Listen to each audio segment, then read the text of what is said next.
Huge Commander moves incoming. We're going to be discussing the aftermath of the draft and some of the criticism the Washington Commanders are facing after a lack of focusing on the defense, and some suitable help that can help the Washington Commanders defense when it comes to Game 1. I'm your host, Azael Mejia, with Commander Digest, reporting everything all Washington Commanders, offseason and regular season, everything in between. So you want to be caught up to everything all up to date. Make sure you don't run it up, subscribe right now so you're up to date everything all Washington Commanders. But get into the nitty gritty of the video, we're going to be discussing some of the criticism that the Washington Commanders are facing when it comes to the lack of emphasis on the defense. We reported it a ton throughout pre-draft and the offseason that the Commanders were going to go defensive heavy when it came to the draft because they went offensive heavy in the offseason. Like we said, we go through the list: Deebo Samuels, tons of the offensive line, signing Michael Gallup, re-signing Noah Brown. You make all these decisions on the offense and you leave the defense with hardly anything, hardly new additions. Some key sightings on that side of the ball. As we said before in the previous video, the ideology behind the Commanders' front office is that stack up the offense as much as possible, make them as elite as possible, and hope they play the best they did last season, and hope that carries. They rely on that, that the offense that the games rely on the offense instead of the defense, which we don't know is gonna work. We won't know until the end of the season, so we gotta see. We gotta hope they're right. But a new report stating how Adam Peters was not thinking about the deficiency in the team's pass rush when it came to the draft, because we reported that the draft was going to be heavy on the defensive side of the ball for the Commanders. It ended up being a mix. If anything, it was more majority offense, with them having 5 picks and 3 of them going to offense, with the first round going to getting an offensive tackle to protect Jayden Daniels. They later on get a running back. They also get a wide receiver. They finally addressed the issue on the defense with getting Trey Amos, quarterback, which many are projecting and many are speculating that Commanders got a steal right there. But as I said, that the pass rush is one of the biggest red flags for the Commanders, and this next bit of detail does not help them at all. Just hurts the problem even more, with them not signing Dante Fowler Jr. back to the Commanders. He was the 2024 leader in sacks. You let him walk in free agency. He signs a 1-year, $6 million deal with the Cowboys, which a lot of things right there. A lot of things I have to say about that. You let your sack leader walk. You let him walk. You don't resign him. He signs a team-friendly cheap deal with the Cowboys, telling me that Commanders have a lot of money. They have a lot of money. They were one of the teams with the most cap space, but I can't speculate on that. Maybe they're saving it for someone else, or they're trying to save their monies. You gotta act broke so you stay rich. So I don't know, but as I said, maybe backstage politics. Maybe some things didn't go their way. They couldn't get a deal done. You let him walk. He was a sack leader. You don't go to your rival team that you're going to face twice a year. And a division that's getting better. You get the Giants, who signed Russell Wilson. You get Cowboys.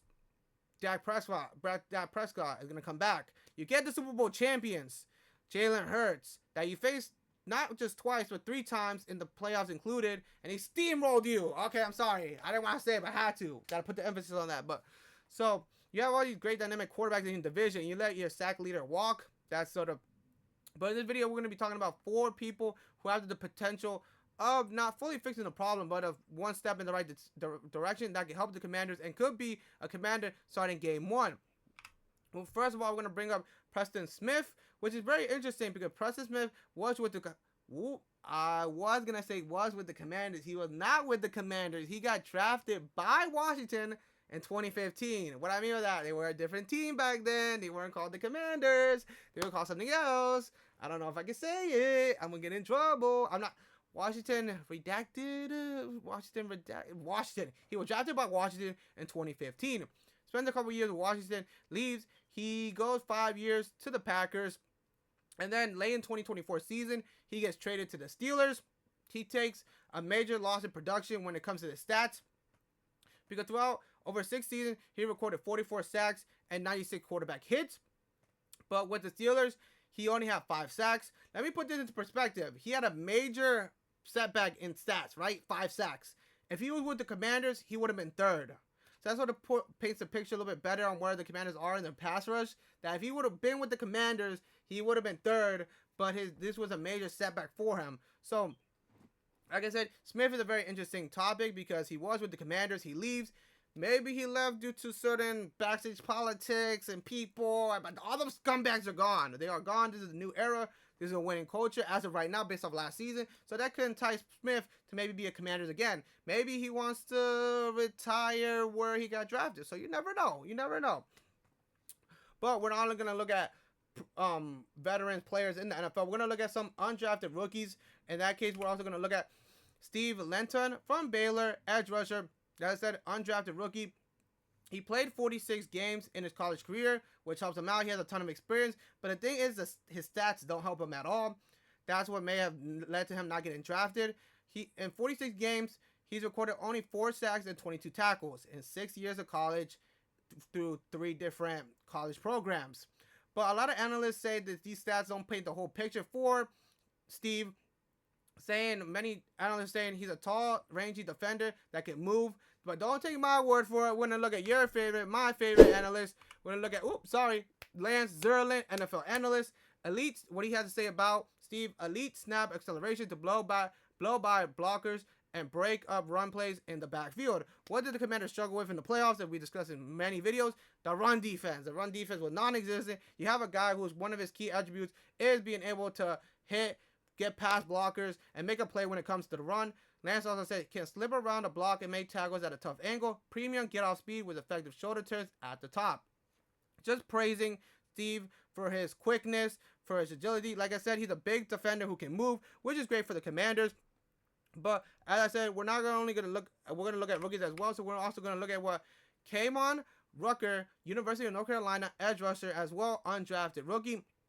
I'm going to go off his 2023 stats. I'm going to let you know in a second. In 2023, he recorded 61 total tackles, 15 tackles for loss, 8.5 sacks. I say 2023 because in 2024, he suffered a ton of nagging injuries that made him play only about half his games. He played in 2024, his last season of college, he only played 6 games, still recorded 30 total tackles, 6 sacks, and 1 interception. So the hope is that he can, after 1 year of full recovery, that he'll be that great elite player that he was in 2023. But as I said, that's probably why he didn't get drafted, because he got hurt and his stats just plummeted in that last season of college. Free agent, you can sign him to a team-friendly deal. Young, talented, he's shown, the numbers are there. They're just not as recent, but the numbers are there that he's going to be a great edge rusher for the Commanders for game 1. But as I said, you're relying more on that hope factor, which doesn't help him. But as I said, anything can happen. They need help on that pass rush. You have a guy who's ready to go, he's recovering from injury, which is great.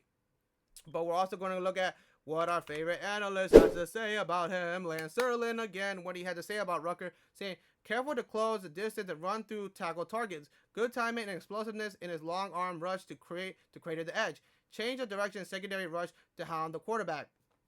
Just giving him great praise for his tackles, his running, great for the Commanders. As I said, they can go get this guy right here, undrafted rookie. Give him a team-friendly deal. But we're also going to look at a final player of the video, which is Matthew Judon, who was with the Atlanta Hawks. He's a free agent now. As the same as Rucker, we're going to look at some of his previous stats because it sort of puts more context in his stats right now, his stats that he had with the Falcons. In 2022, he recorded 15.5 sacks, 28 quarterback hits. 2023, he was projected to hit those same numbers again, but he suffers a season-ending injury. Right before the 2024 season starts, he goes to the Falcons. He ends up getting 5.5 sacks, 41 tackles. Same thing with Rucker. You sort of got to hope and base your opinions on his overall stats and not just his recent ones, because now he has over 4-year recovery. You can see if he's still that same player he was in 2022, 2023. Still, as all these people unsigned as of recording. So who could be a Washington Commander? Hopefully I don't go 0 for 4 on this. One of these guys have to be a Washington Commander when it comes to game 1.